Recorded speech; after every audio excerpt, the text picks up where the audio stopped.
పంచతంత్రం పిల్లలకి పెద్దలకి అందరికీ కూడా లౌకికంగా ఎట్లా బ్రతకాలి అనేది నేర్పించే ఒక మంచి రచన. అదేంటో ఇవాళ ప్రారంభం చేద్దాం. మిత్రభేదం.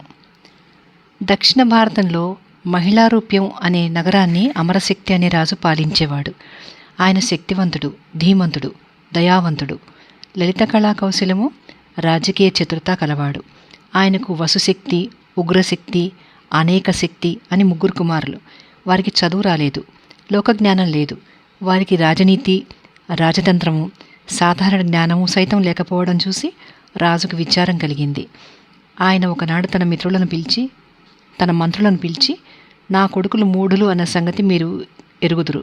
జ్ఞానము సద్బుద్ధి లేని కొడుకు గొడ్డుమూత ఆవులాగా నిరర్థకం. అలాంటి కొడుకులను కన్నా భార్య గొడ్రాలు కావడం మేలు, సన్యసించడం మేలు. అందుచేత నా కొడుకులలో జ్ఞానాన్ని వికసింపజేసి వారిలో రాజనీతి, పరిపాలనా దక్షత కలిగించే మార్గం ఏదో చెప్పండి అన్నాడు. ఈ నగరంలోనే విష్ణుశర్మ అనే గురువు ఉన్నాడు. ఆయన సమస్త కళలను కాచి వడబోసినవాడు. అంతేకాదు, ఆయన అమిత సులువుగా విద్యాబోధ చేయగలడు. ఆయనకు మహారాజు గారు తమ కుమారులను అప్పగించినట్లయితే అతి శీఘ్ర కాలంలో ఆయన వారిని రాజనీతిలోనూ ప్రపంచ జ్ఞానంలోనూ ఆరితేరేటట్లు చేయగలడు అని ఒక మంత్రి చెప్పాడు. రాజు విష్ణుశర్మను పిలిపించి తన కొడుకులకు రాజనీతి, వివేకము నేర్పినట్టయితే 100 గ్రామాలు బహుమానంగా ఇస్తానని చెప్పాడు. మహారాజా, నేను విద్యను విక్రయించను. 80 ఏళ్లవాణ్ణి. నాకు ధనం ఎందుకు? అడిగిన వారికి విద్యాదానం చేయడం నా విధి. 6 మాసాలలో నేను మీ పిల్లలకు రాజనీతి, వివేకము కలిగిస్తాను అన్నాడు విష్ణుశర్మ. రాజు సంతోషించి తన పిల్లలను ఆయనకు అప్పచెప్పాడు. ఆయన వారికి పంచతంత్రం అనేది 5 భాగాలుగా చెప్పాడు. ఆ భాగాలు ఏమిటంటే: మిత్రభేదం, మిత్ర సంప్రాప్తి, కాకోలుకీయం, లబ్ధప్రణాశం, అపరీక్షిత కారకం. విష్ణుశర్మ చెప్పిన ఈ పంచతంత్రం ద్వారా రాజకుమారులు 5 మాసాలలో రాజనీతిలోనూ లోకజ్ఞానంలోనూ ఆరితేరిన వారైనారు. ఇంకా కథ మొదలు. మిత్రభేదం. సింహము, ఎద్దు.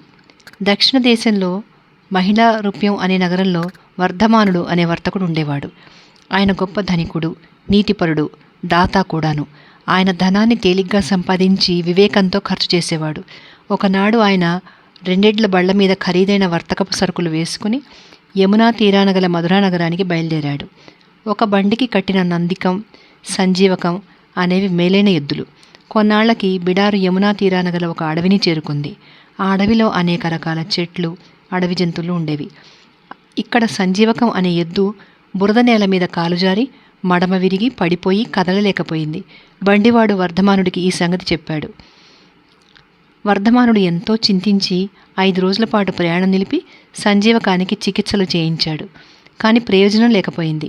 ఆయన శీఘ్రంగా మధుర చేరుకుని పని చూసుకోవాల్సి ఉండడం చేత సంజీవకానికి బండివాడిని, మరొక సేవకుణ్ణి తోడుంచి తగినంత మేత, డబ్బు వారికిచ్చి, ఎద్దును శ్రద్ధగా సంరక్షించి బాగు కాగానే నా వద్దకు తీసుకురండి. ఒకవేళ అది చావడం జరిగితే దానికి శ్రద్ధగా దహన సంస్కారాలు జరిపి మీరు వచ్చేయండి అన్నాడు. ఇలా చెప్పి ఆయన తన బళ్లను, సరుకును మధురకు తరలించుకుని వెళ్ళిపోయాడు. ఆ 2 మనుషులు ఒంటరిగా అడవిలో ఉండడానికి భయపడి ఎద్దును అక్కడే వదిలేసి మర్నాడే తమ యజమానిని చేరుకుని ఎద్దు చచ్చిపోయింది అని చెప్పారు. అయితే అదృష్టవశాన సంజీవకం కోలుకుంది. అది క్రమంగా లేచి కుంటుతూ తిరగసాగింది. అది నింపాదిగా నడుచుకుంటూ అరణ్యం గుండా యమునా నది ప్రవహించే చోటికి చేరుకుంది.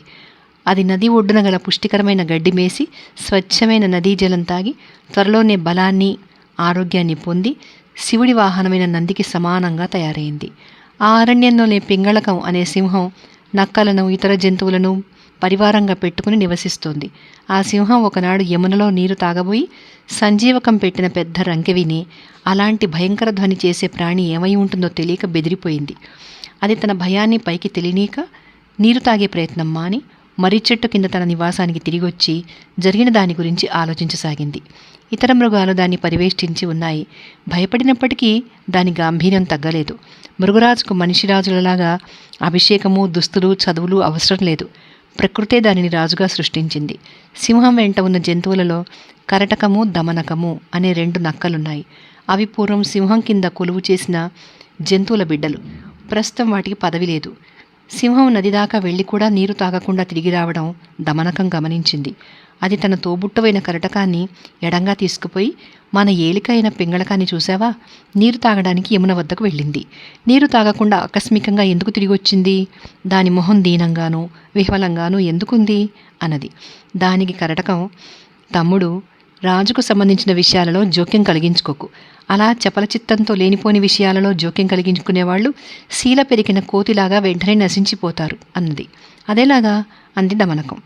కరటకం చిలిపి కోతి కథ ఇలా చెప్పింది. ఒక నగరం వెలుపల ఒక వర్తకుడు ఆలయం కట్టిస్తున్నాడు. ప్రతిరోజు మధ్యాహ్నం వేళ పనివాళ్ళు తిండి తినడానికి నగరానికి పోతారు. ఆ ప్రదేశం అంతటా పెద్ద పెద్ద దుంగలను రంపాలతో కోస్తారు. ఒకనాడు కట్టుతూ ఉన్న దేవాలయం దగ్గరికి కోతుల మందొచ్చింది. ఒక బ్రహ్మాండమైన మాను సగం కోసి ఉంది. పనివాళ్లు కోత ఆగిన చోట దుంగలో ఒక శీల గుచ్చారు. కోతులన్నీ గెంతుతూ ఆడుతూ ఉంటే ఒక చిలిపి కోతి ఆ శీలను చూసి, ఇది ఇక్కడెందుకుంది అనుకుని శీలను 2 చేతులా పట్టి బలం కొద్దీ పెరికింది. శీల లాగగానే ఎడంగా ఉన్న దుంగ భాగాలు కలుసుకున్నాయి. కోతి వాటి సందున నలిగి చచ్చింది. కరటకం ఈ కథ చెప్పి, అందుకే నువ్వు లేనిపోని విషయాల జోలికి పోవద్దన్నాను పిచ్చివాడ. మనకి కొలువు లేకపోయినా ప్రభువు వదిలిన ఆహారం తిని బాగానే బతుకుతున్నాం. ఆ కాస్త పోగొట్టుకోవడం దీనికి అన్నది. కరటకం కోతి కథ చెప్పగానే దమనకం ఇలా అంది. అన్నా, తన స్వార్థమే చూసుకుంటూ ఏదో విధంగా పొట్టపోసుకోవడమే లక్ష్యంగా పెట్టుకున్నవాడు పైకి రాలేడు. కడుపు నిండిన మాత్రాన ఉత్తమ జీవితం అలవడదు.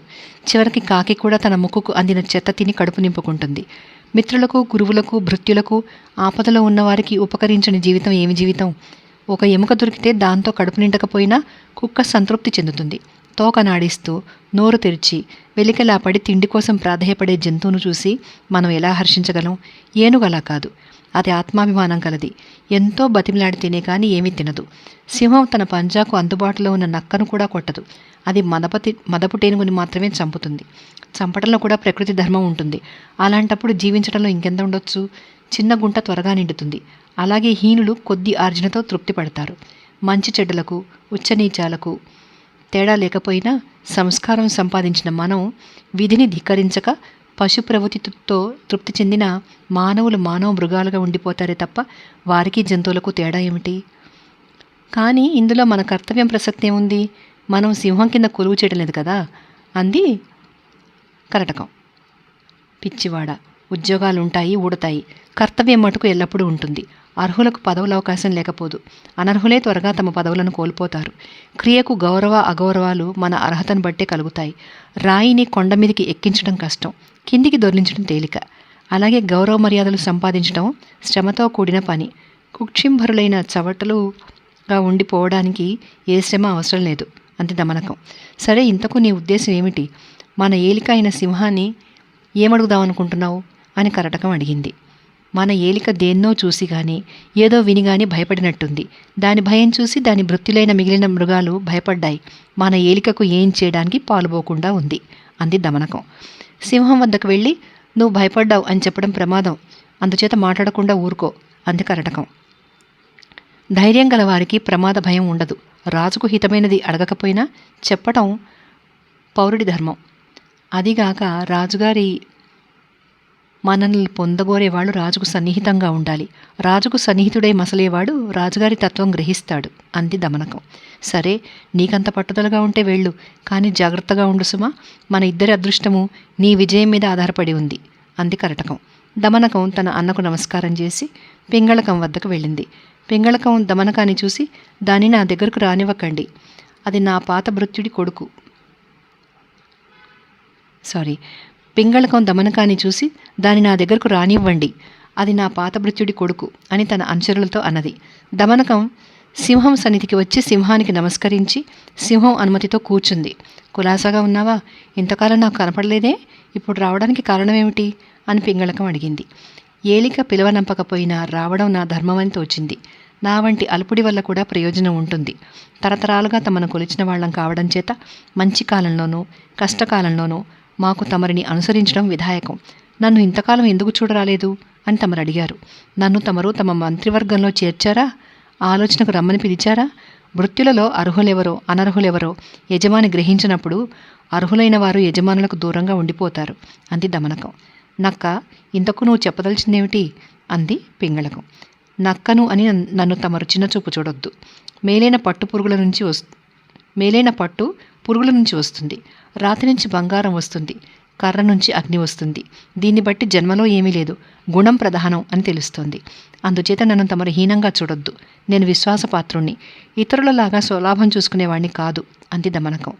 నాకు తెలీదా? ఇవాళ నీ రాకకు కారణమేమిటో చెప్పు అంది పింగళకం. నేనొక ముఖ్య విషయం తమతో చర్చించాలి.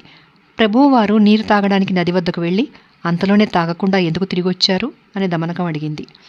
తన భయం గురించి నక్కకు తెలియనీయడం మంచిది కాదని, ప్రత్యేకించి కారణం ఏమీ లేదు, తాగబుద్ధి కాలేదు అంది పింగళకం. చెప్పకూడని రహస్యమైతే పోనీయండి, అన్ని విషయాలు అందరితోనూ చెప్పదగినవి కాదు అంది దమనకం. దమనకం బుద్ధి సూక్ష్మతలో గురి కుదిరి పింగళకం ఇలా అంది. మన అరణ్యంలోకి ఒక భయంకరమైన మృగం వచ్చింది. దాని రంకె మహాభయంకరం. నేను ఈ అరణ్యాన్ని విడిచిపెట్టి పోదాం అనుకుంటున్నాను అంది. అదేమిటి, ఏలినవారు ధ్వనికే భయపడుతున్నారా? తమ పూర్వీకులు కష్టపడి సంపాదించిన ఈ అరణ్య రాజ్యాన్ని విడిచిపుచ్చడం భావ్యమా? అదీకాక ధ్వనులన్నీ ప్రమాదం కలిగించవు. ఉరుములు వింటాం, తుఫాను ధ్వని వింటాం, కానీ ఇవి మనకు కీడు చేయవు.